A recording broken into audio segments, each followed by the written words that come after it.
Comey was spying on Trump.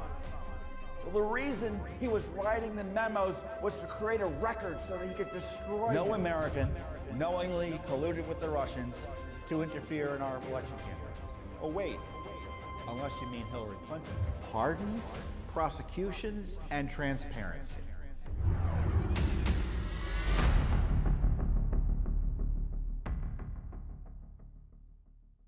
Hey everyone, Judicial Watch President Tom Fitton here with our weekly update here on social media. Thanks for joining us. As the election crisis continues, that will be the bulk of my update again. A lot to talk about. Plus, we have a big Flynn pardon that's happened, and Judicial Watch has some new documents about election security as it related to the Obama administration you're going to be interested in learning about.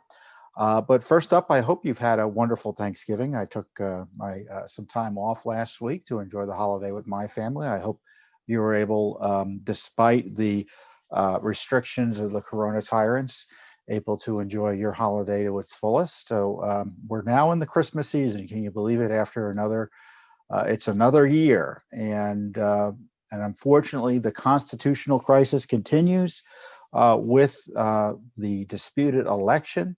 The President of the United States gave a 45-minute presentation that I think is worth reviewing this week about the various election issues. And he highlighted something that's very near and dear to Judicial Watch's work, which is the number of extra names on the rolls. And what do I mean by that? You have more names on the rolls in a lot of these states than are living there and eligible to vote.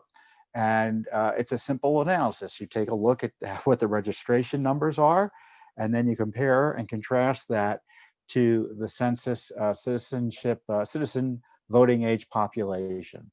And the latest numbers on that, I think, go through either 2018 or 2019. So it's not an exact match, but it's the best available It's the best available number set that you can review. And the numbers show that in hundreds of counties across the country, you have more names on the rolls than are eligible to vote.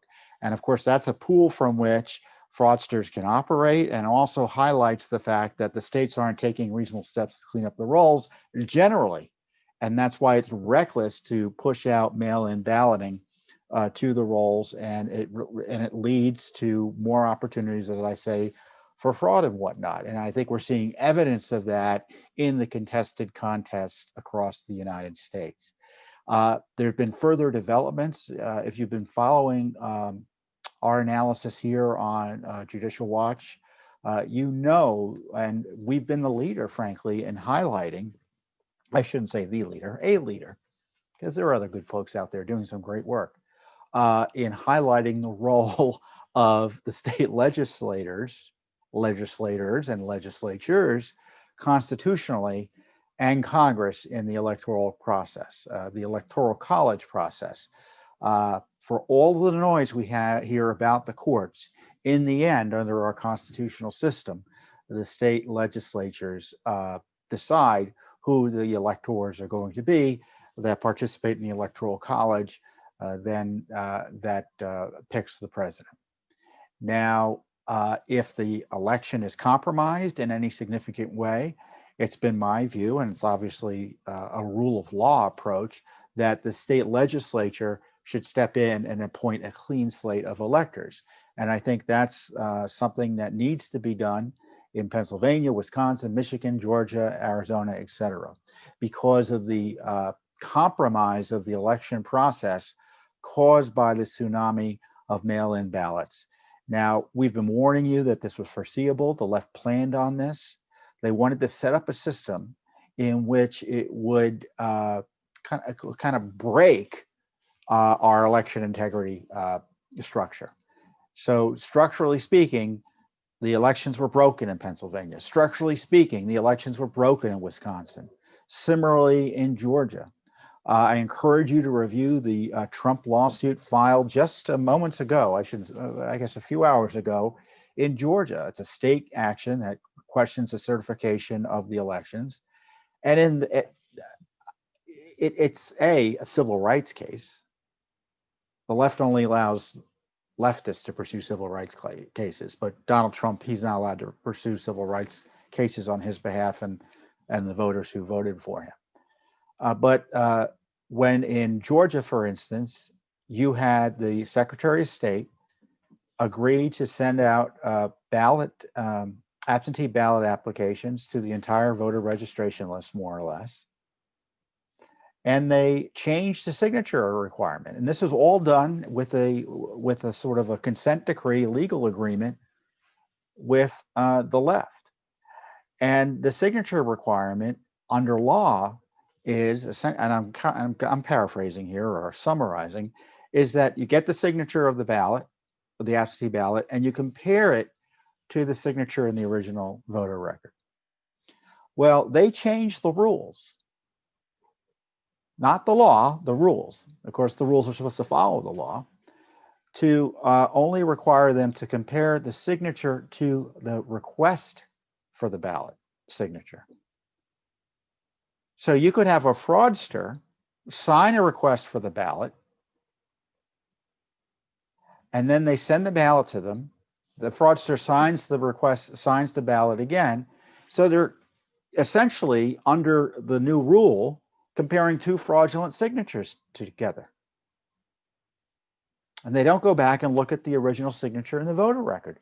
So when you hear the president talk about, and others talk about, a signature audit in Georgia, that's what they mean.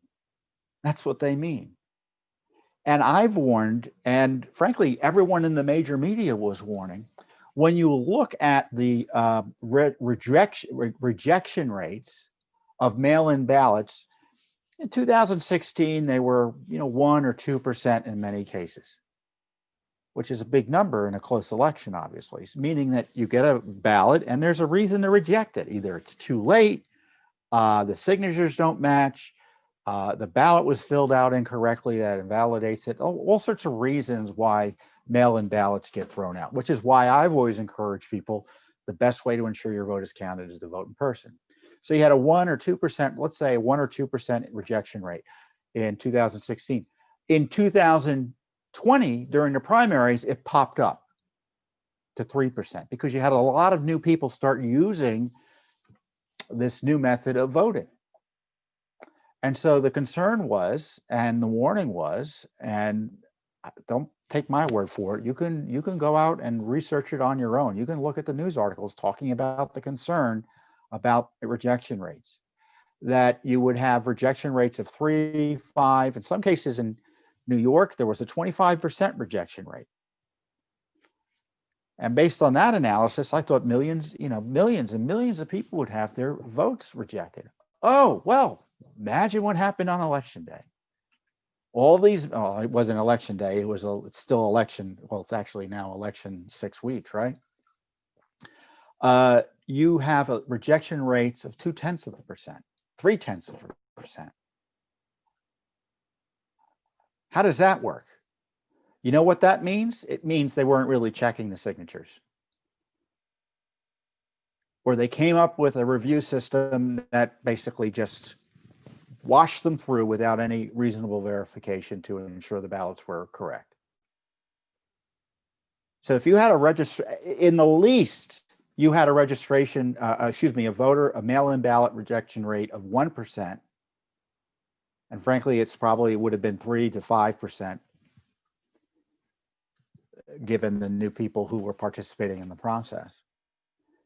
But when it comes down to it, it turns into a rejection rate of 0.2 or 0.3%. How does that work? It obviously doesn't work, and it's an indication of not only fraud, but that the rules weren't followed. And if the rules aren't followed, there's no way you can fairly certify the result.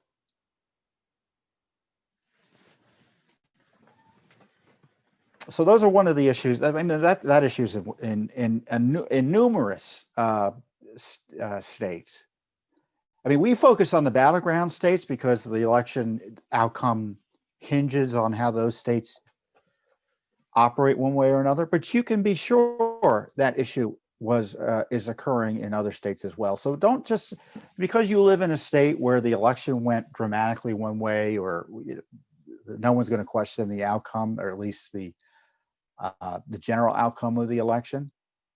But that doesn't mean that type of insecurity didn't happen in your state or locality. I mean, there's an election for Congress in New York where there's this gamesmanship going on about ballot counting. So it isn't just the presidential race. So when it comes down to it, the courts have been not too keen to pursue the claims being presented to them by the Trump team. They filed claims in Wisconsin. The Supreme Court of Wisconsin ducked that and told them to go to the lower court, which would effectively delay the resolution in a way that would moot it out. The Supreme Court hasn't acted yet either. When you look at the key court decisions in Pennsylvania, they're just afraid of the consequences of the structural attack by the left on our election systems, because they recognize that, well, if people like Fitton are right, if people like the Trump campaign are right, if these everyday citizens are right, we'd have to basically invalidate a key portion of people, significant numbers of votes. And they're afraid to do it. They're afraid to do it. In some ways, I don't blame them. Now, before you go crazy, I'm just being charitable there. I think the court should do it. The law and the facts require it. But in the end, it's the state legislatures. And the state legislatures have this independent constitutional authority to designate the slates of electors. It's not only constitutional, but it's similarly referenced in federal law. I've cited to you the law before. You're supposed to pick your electors on election day, and if you don't, the states need to step in. Does anyone think those states really pick their electors on election day? I mean, I would read it to mean they can't be counting ballots after election day in a way that changes the outcome of the election.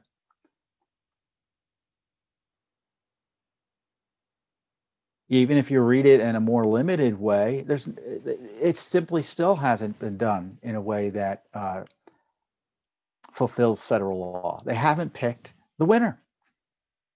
And if they haven't, then the state legislators need to step in and legislatures need to step in. Now, in some states, you have a Democrat governor, and most of these states, I could go through each one, but there are states that there is a split between the governor and the legislative control, where you have Republican legislative control and a Democratic governor. In other states, it's a Republican governor and a Republican legislature.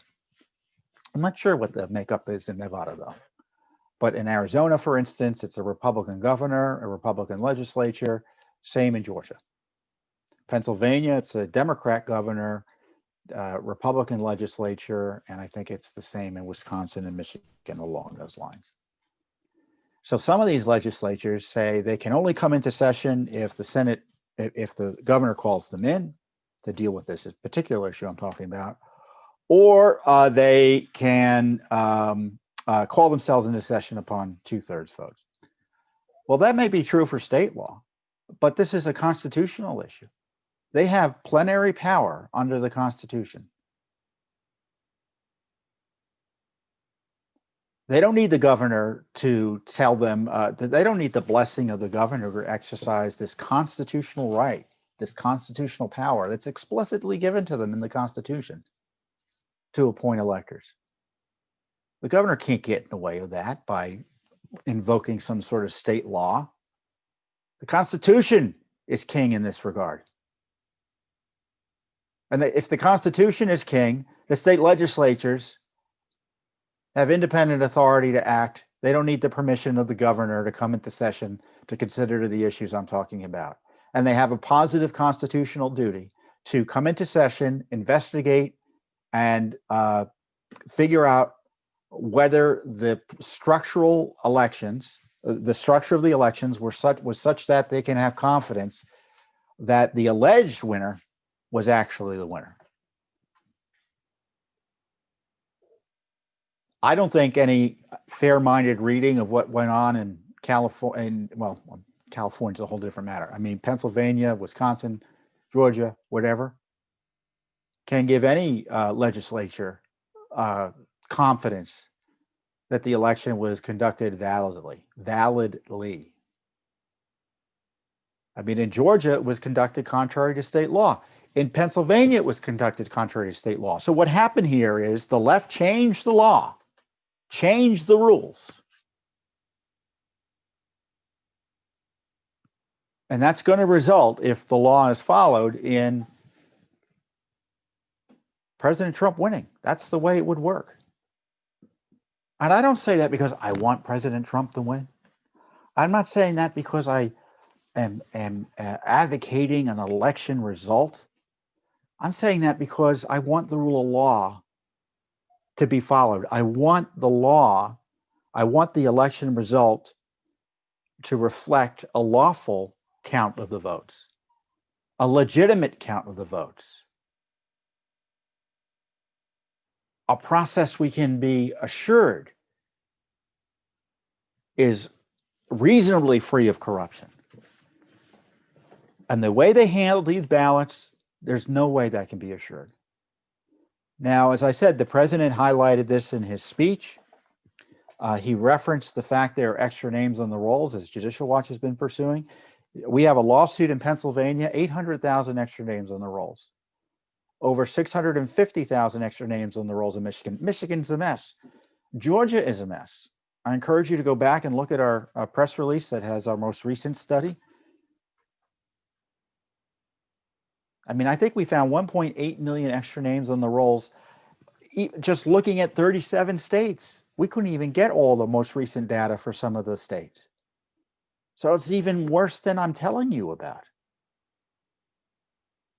So we've got litigation in North Carolina. We have litigation in Colorado. We have litigation in Pennsylvania to clean up the rolls.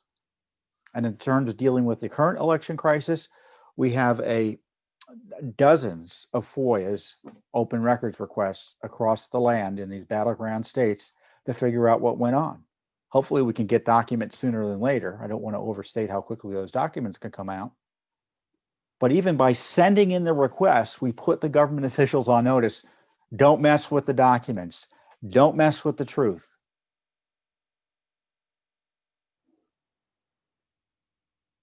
Because if left to their own devices, as you know, documents will disappear. But once you send a FOIA request in there, it pressures the agencies to maintain the records. So the state legislatures have independent authority. And then, of course, Congress, in the end, gets the vote on the electors. And the major media won't tell you this. I've told you this before. I'm going to tell you again, because I know we have always new viewers, and I want to remind you what the Constitution and the law is. And the Constitution vests authority in Congress in terms of blessing and essentially blessing the Electoral College outcome. So there could be a few issues that come before Congress. You could have dueling slates of electors. Let's say in Pennsylvania, the Democrat governor authorizes a slate that reflects that Joe Biden won, and the Republican legislature authorizes a slate that supports President Trump's election victory. Then it goes to Congress, and they have to decide which slate to take up, right? And the law, it's not really clear as to how they should figure that out. Federal law suggests they have to basically come down on the side of the slate certified by the chief executive. Well, A, interpretation as to what executive means, and then B, as I highlighted with the Constitution, that could be unconstitutional in the sense that the Congress vests the power in the state legislature, not the chief executive of a state or commonwealth. So that's an interesting question, isn't it? And then let's say that all these electors just went to Congress as is. Let's say it's the votes go, nothing gets changed in Georgia, Pennsylvania, Wisconsin. You know, none of the litigation works. The legislatures fail to act. But ultimately, Congress can decide, and they can look at Pennsylvania, they can look at Georgia, And they could say, hey, look, all these issues, we can't trust the outcome of those elections. Those mail-in ballots were handled inappropriately, contrary to state law, that raised civil rights concerns. And so we're going to challenge the ballots. So what happens, according to law, is that you need one objector from Congress, from the House, and one objector from the Senate. And then they go their separate ways to two bodies because they were meeting in joint session. And they debate whether in the House and the Senate, and it's a majority rules, that whether to challenge the objectors or sustain a challenge. Now in the House, because it is majority rules, we know how that will turn out. In the Senate, I don't know how it will turn out. In theory, you will either have you could have on January 6th, it's not clear whether you'll have a Republican majority. I think at most you will have 99 senators, if I'm correct about the seating of the senators from Georgia, assuming both senators in Georgia become, that the Republicans retain those seats. So I don't know how it's going to turn out.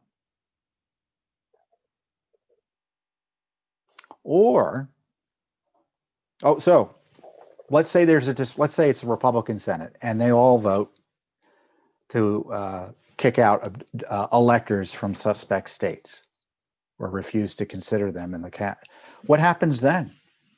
You have the House saying one thing, the Senate saying another. How is that adjudicated? It's unclear.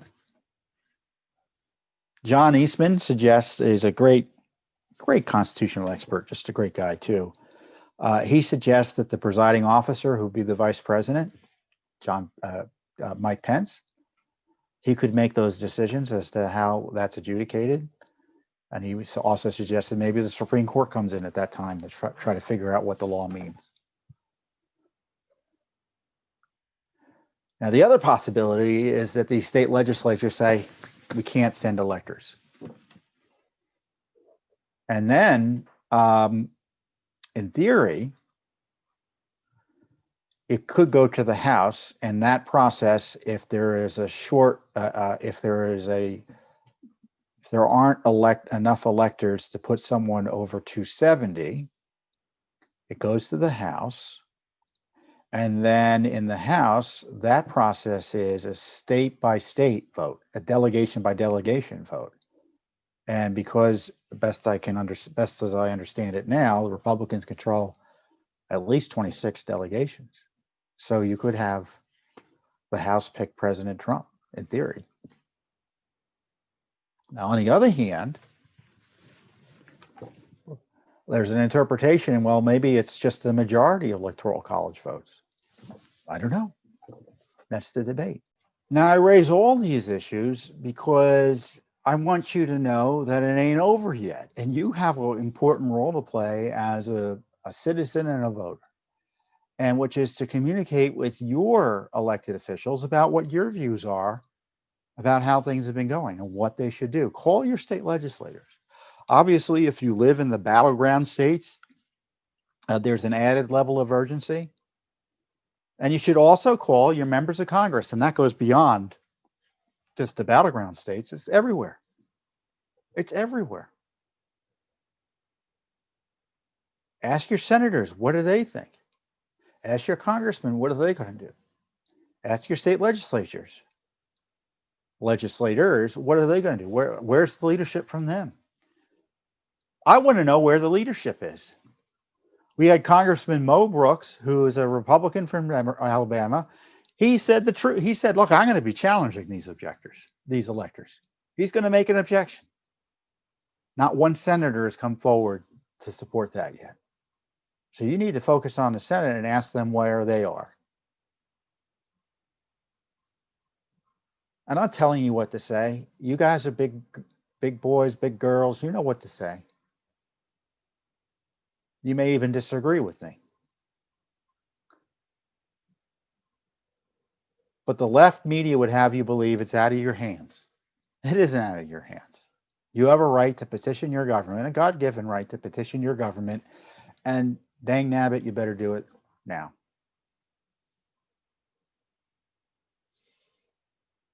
You better do it now. It's pretty clear we can't rely on the Justice Department to do anything. You had Attorney General Barr this week saying he didn't see any evidence of fraud in a way that would change the outcome of the election. I don't know what evidence he's looking at or who's he relying on, but that was a political statement. As I've described to you, it's up to the state legislators. It's up to Congress to decide whether there's enough fraud to challenge and change the outcome of the election.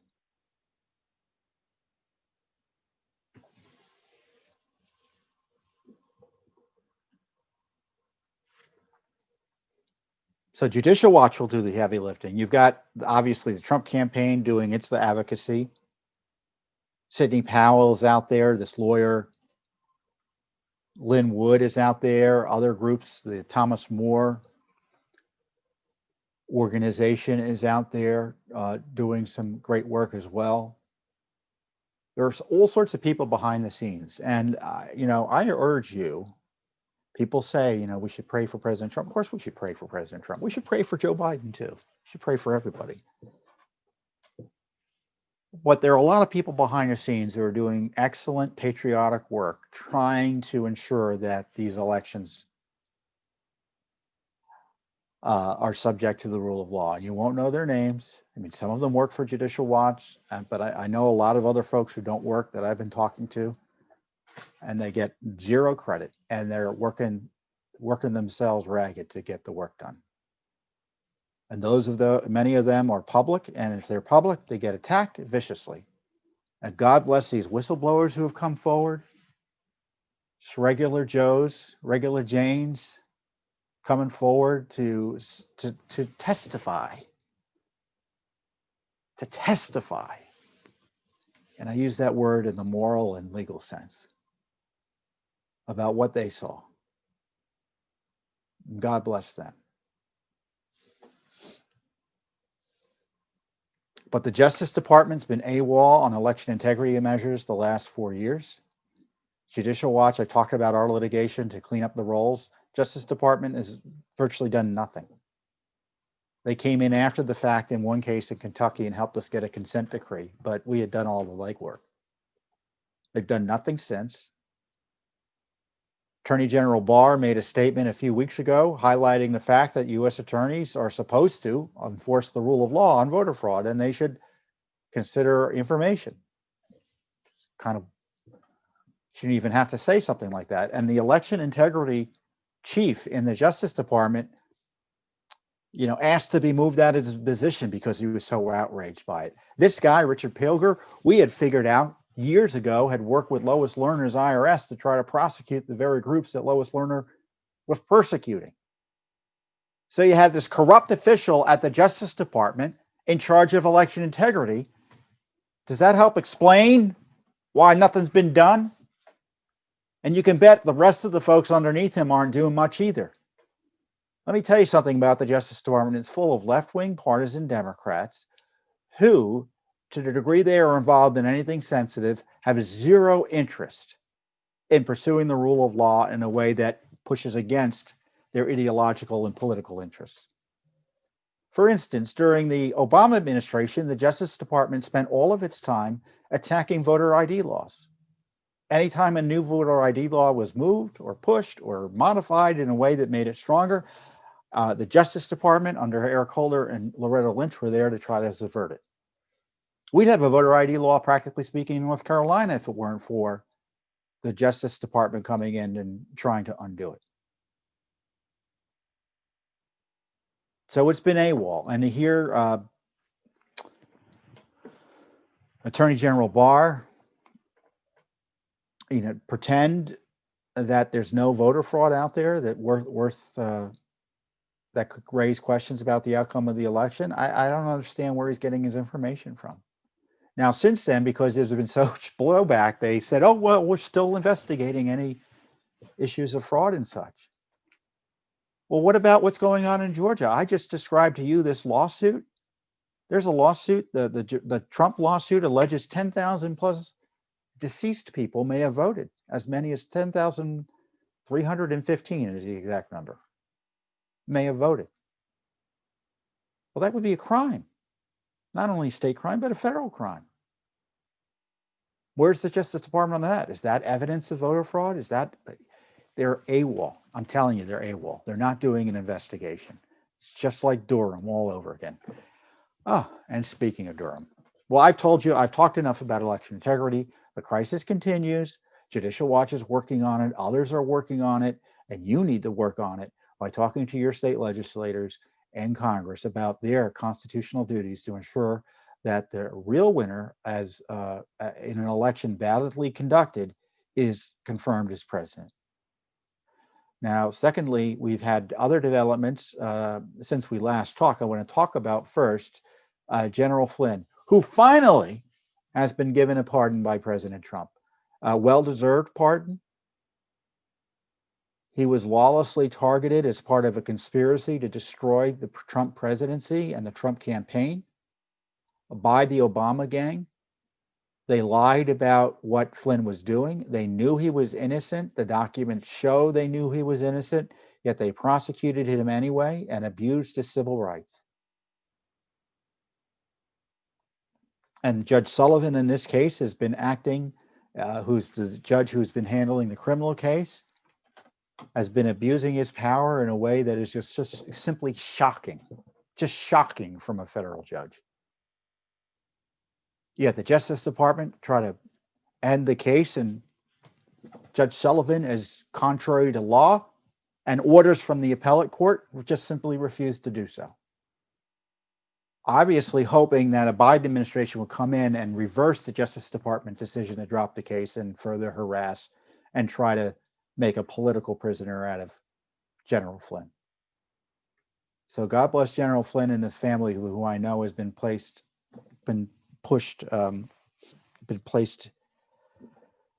abused in so many ways. I mean, he was a prisoner in his own home. I mean, he couldn't travel away. Just because he wasn't in jail doesn't mean he had the freedom and civil rights any other American did. He was still subject to the jurisdiction of the court. It's like he was on probation, practically speaking. So now he's a free man. He wasn't a free man before the pardon. He was not a free man. And if I were President Trump, I'd go on a pardon tear. This is the mantra: pardons, prosecutions, and transparency. He should pardon everyone caught up in the Mueller investigation. I know the left is trying to scare him from pardoning his family and pardoning himself and giving preemptive pardons. Of course, he has the power to do that, and they don't want him to do that because they want to prosecute his family. They want to prosecute President Trump at the federal level. They are never going to stop harassing and abusing him, and he should pardon. He should pardon Manafort. I'd even pardon his corrupt lawyer, Cohen. Believe it or not, I don't think he should pardon Hillary Clinton. I don't think he should pardon Joe Biden. But he should pardon everyone who was targeted by Mueller, because those investigations were tainted. We also found out that Attorney General Barr appointed Durham as special prosecutor or special counsel in October. I think it was October 19th, 3 weeks before the election. Of course, he didn't tell anyone in America about it, at least anyone publicly. So that was withheld from the American people. Isn't it interesting how all these Justice Department decisions tend to go towards protecting the swamp, the Obama gang, and hurting President Trump? Now, I know it's not always that way, but isn't it amazing how they all tend to do that? Now, our friend Andy McCarthy has suggested that under the Justice Department regulations that Durham can't really even be a special prosecutor because special prosecutors are supposed to come from outside the Justice Department. But I guess the Attorney General can do whatever he wants, right? Now, I'm not as excited about Durham being a special prosecutor as, because I don't think it really means that much, other than it makes it harder if Joe Biden is ultimately selected president for Biden to come in and interfere with the prosecution or whatever Durham's doing. And as I keep on telling you, I don't think he's doing much. I don't think he's doing much. I've seen no evidence that there's going to be significant prosecutions of significant figures. In fact, in this interview, which Barr talked to dissed evidence about voter fraud, he suggested that the scope of Durham's inquiry has narrowed considerably to only focus on the Crossfire hurricane investigation, the opening of it.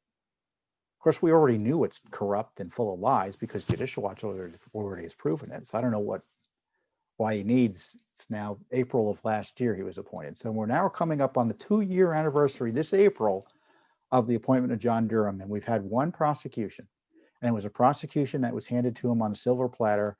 And this guy, Mr. Kleinsmith, the FBI lawyer who messed with lied and altered documents to ensure Carter Page would get his illicit FISA warrant targeting him and Trump. He's going to be sentenced, or supposed to be sentenced, next week. I think on maybe it's next Friday, December 10th, whatever that day is. Not much is happening.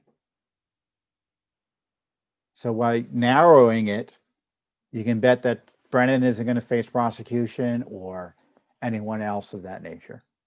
Of course, he hasn't talked to Obama. He hasn't talked to Biden. He hasn't talked to Hillary Clinton. At least there's no evidence he's talked to any of those people. None of them have gone before grand juries, right? We'd know about it if that happened. So it's a big fail. And I don't know what the president has planned. I'm sure, he's kind of in a hard situation because he thinks, I think with some justification, that he won. But the entire establishment is trying to push him out the door. So he's got to kind of plan to be there, and plus also plan to leave potentially, right? So I'm suggesting these ideas because they work whether or not he stays or goes. Appoint 3 special counsels. 1 for Joe Biden, 1 for Obamagate, 1 for election fraud. And if Barr won't do it, because Durham isn't doing it. And I don't mean special counsel by bringing in some U.S. attorney who has the loser Justice Department approach that we seem to get a lot out of.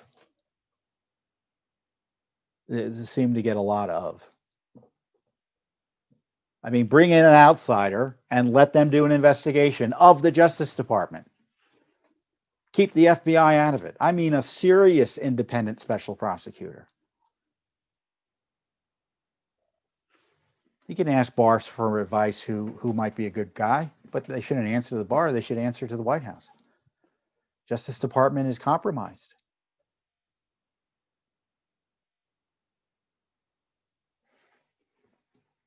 Oh, we have to have independent investigations. No, that's not what the Constitution says.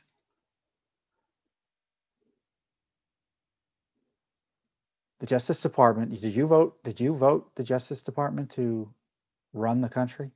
I didn't. I voted for the president to run the country.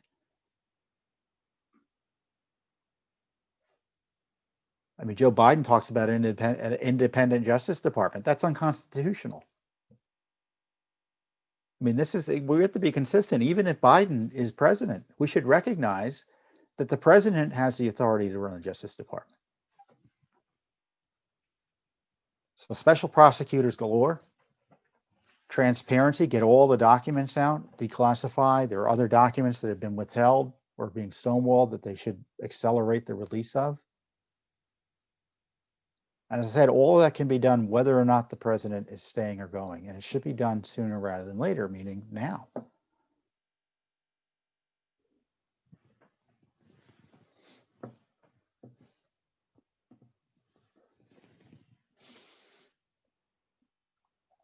If you want something right, do it yourself, right? And that's what the president needs to do. He can't rely on Attorney General Barr anymore. He just can't. And it doesn't. I keep on going back, and I guess it's irrelevant because I like a lot of people who I disagree with. Because I'm sure Barr and I would have a very friendly discussion about how things have been going, right? And I'm sure he'd be very persuasive on some points, but it's just the proof is in the pudding, and the pudding ain't there. So going back to the elections, we're all supposed to believe in the security of these voter machines, right? Well, wrong. We have a number of issues out there as it relates to voter machines. The first one, obviously, I go back to this Chavez controversy with Smartmatic and Dominion. What is beyond almost reason, what is beyond all reasonable doubt, is that Hugo Chavez used a computer system set up by Smartmatic, an election system, to steal an election many years ago. And the question is, are those computer systems, election computer systems that were used so easily to steal election in Venezuela, is that type of system widely being used in the United States, where it is easy to change the outcome of an election? I think it's fair to ask that question. Some people say there's evidence that actually happened. I haven't seen it yet, but I'm open to it because it happened once in Venezuela, and I'm worried it could happen again here. Why am I worried? Because I listen to the left, I guess, right?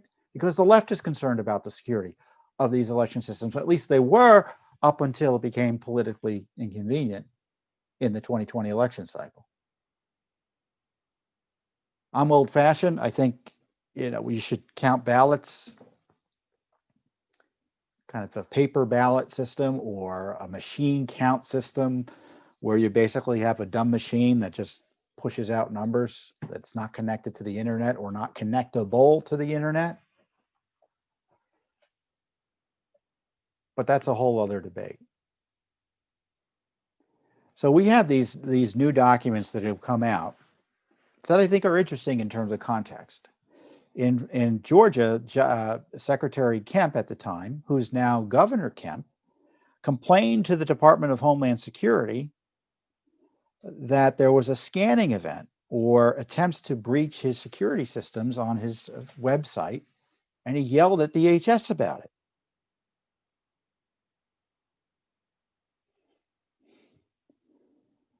Brian Kemp wrote then DHS Secretary Jay Johnson, who was Obama's secretary, and he accused DHS of, quote, an unsuccessful attempt to penetrate the Georgia Secretary of State's firewall.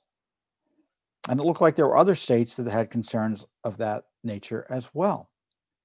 So we got DHS documents showing that something did happen. Now, what they say happened was innocent. The scanning event was the result of a Federal Law Enforcement Training Center user's Microsoft Office Discovery Protocol sending a packet with the options flag to the Secretary of State Georgia's site. That's a quote from the document. The minutes note that the Enterprise Security Operations Center has received requests from the National Cybersecurity and Communications Integration Center at DHS and another agency to investigate other states that have seen suspicious activity. The minutes of the discussion note that Kemp accused DHS of conducting illicit scans on at least several occasions, February 2nd, 28th, and May 23rd, and they say it was innocent. I could go into detail here, but I'm not a computer expert. You're probably not. It's available online, but I want you to read the full emails and see if you're convinced. Now, of course, the DHS IG looked at all of this and said, oh, it was all innocent. They weren't asking for sensitive data. I don't know. Doesn't seem like that way to me, because this is the crux of the release, I think. Acting Principal Deputy Chief Information Officer Gene Etzel replies to an official, because the official wrote, at this time, we cannot validate users with ease for these past timestamps, meaning these scans,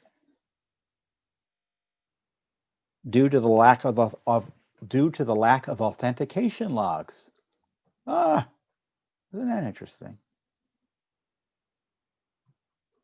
So the response from this information officer who's supposed to be responsible for being forthright with the American people. When this gets published in 4,000 in the 4 o'clock, don't say lack of logs. Say something about logs are maintained for XX days, and the events in question occurred XX days. Therefore, our logs XX days ago. Therefore, our logs are overwritten per our standard retention policy.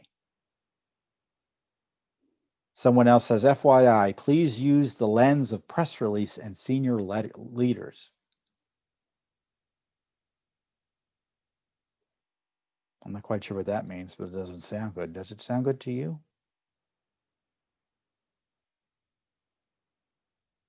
So, as I say, the Obama DHS was caught scanning the Georgia Secretary of State's website in 2016, again, and these documents show that details about the controversy may have been overwritten.